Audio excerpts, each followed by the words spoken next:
Olá pessoal, sou Cleidiana Ramos, sou jornalista, doutora em antropologia e produzo conteúdos de memória para os canais do Grupo à Tarde. Eu sou Priscila Dória, jornalista e repórter do Grupo à Tarde. Nós estamos aqui na sessão Senta que Temos História do Projeto REC. Nessa sessão, a gente recebe especialistas das mais variadas áreas do conhecimento e aí a gente conversa a partir do material que forma o acervo do SEDOC à Tarde. Hoje nós vamos falar de um tema muito especial, que são os 40 anos da Universidade do Estado da Bahia, a UNEB. E nós estamos aqui recebendo hoje a professora Adriana Marmori Lima, que é a reitora da UNEB, mas ela vai se apresentar melhor. Tudo bem, professora? Olá, bom dia, tudo bem?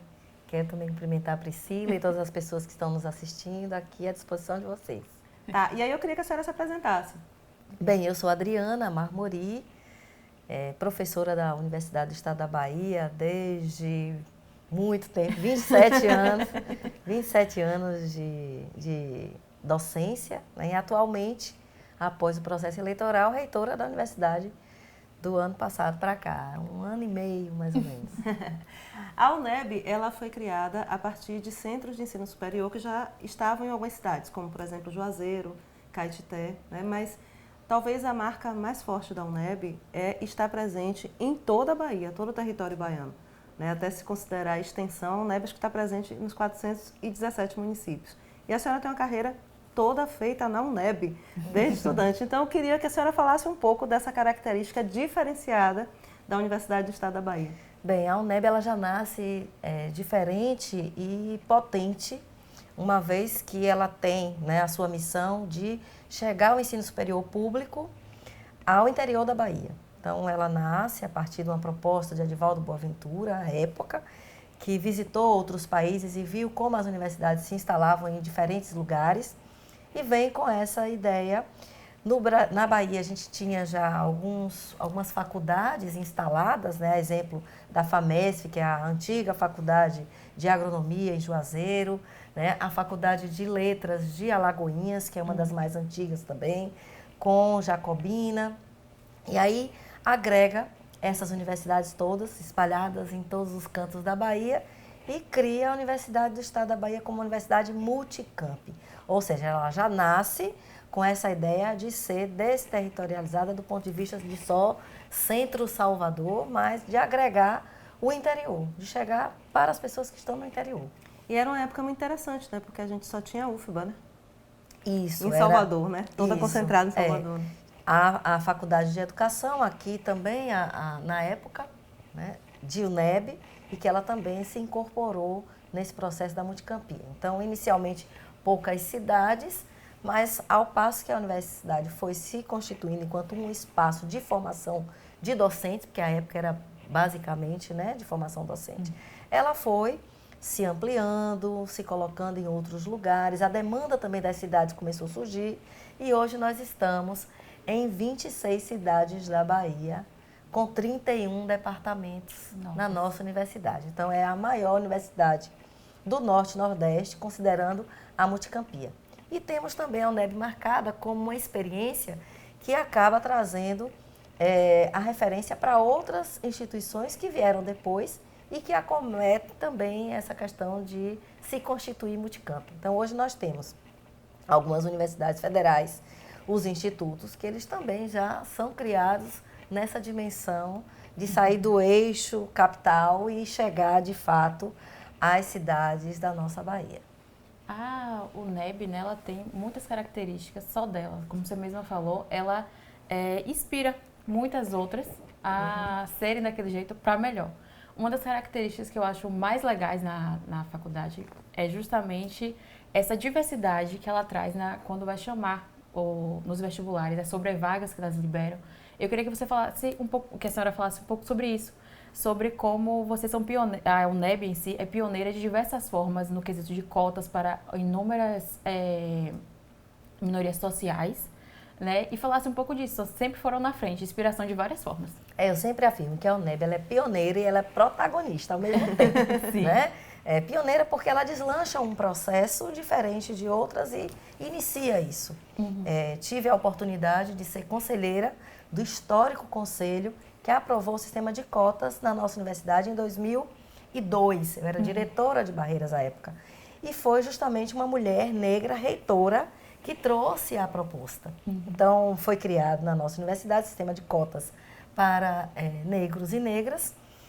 Paralelo a isso também, já se deu início cotas para indígenas, porque nós tínhamos os estudantes indígenas da região de Paulo Afonso, da região de Teixeira de Freitas, então cotas para indígenas, 5% na época, era 40 negros e 5% indígenas. Então, começa a traduzir o ingresso desses marcadores sociais para dentro da universidade.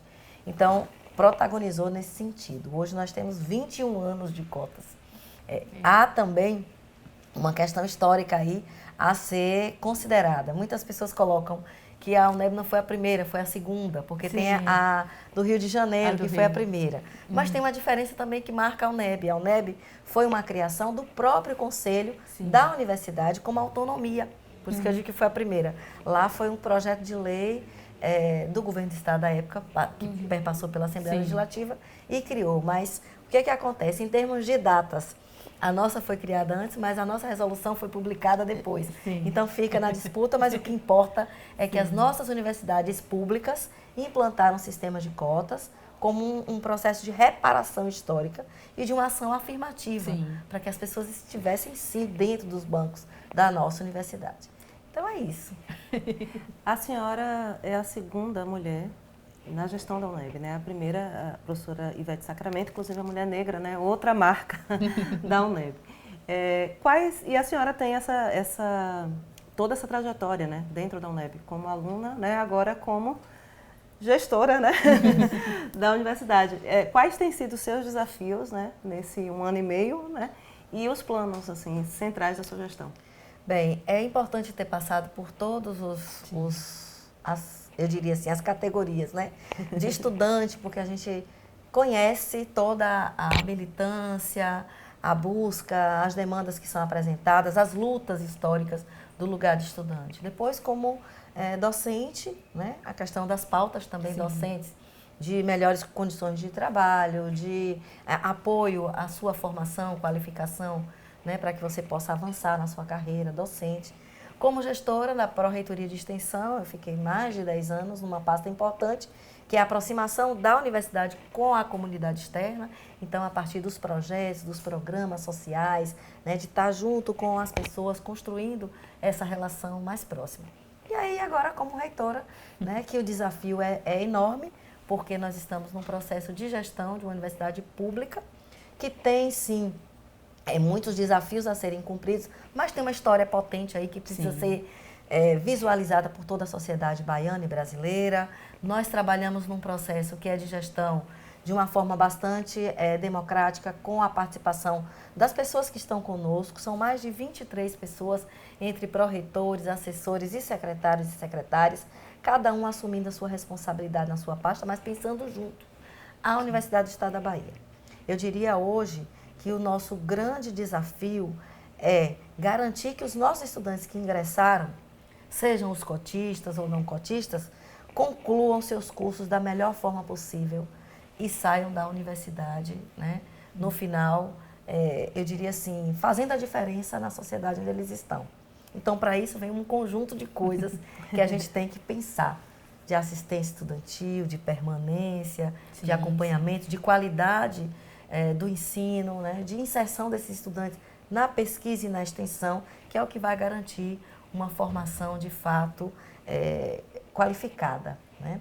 Esses são os desafios, né? Temos desafios outros também, né?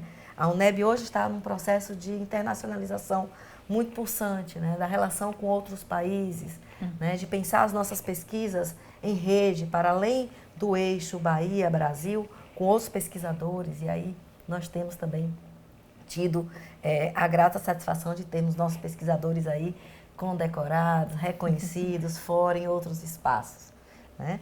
Tem a questão também dos nossos técnicos, né, e técnicas, e são as pessoas que trabalham conosco, analistas, na linha de frente dos nossos cursos de graduação e de pós-graduação.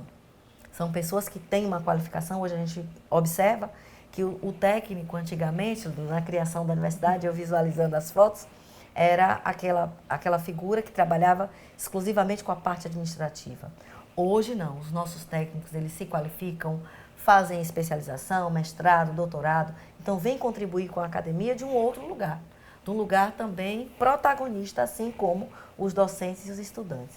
Então, são muitos desafios, estamos no início ainda da gestão, até o final quero acreditar que com o nosso grupo nós vamos cumprir as metas que foram estabelecidas e os compromissos que foram firmados com a comunidade acadêmica e externa. Gente, aqui nos canais do Grupo à Tarde, sempre tem informação qualificada, fiquem ligados. A gente quer muito agradecer a agenda da professora Adriana, vocês devem imaginar como é. Então, agradecer muito esse tempo que ela encontrou aqui para vir conversar com a gente, né, sobre esse marco. Afinal de contas, essa universidade é muito importante para a Bahia.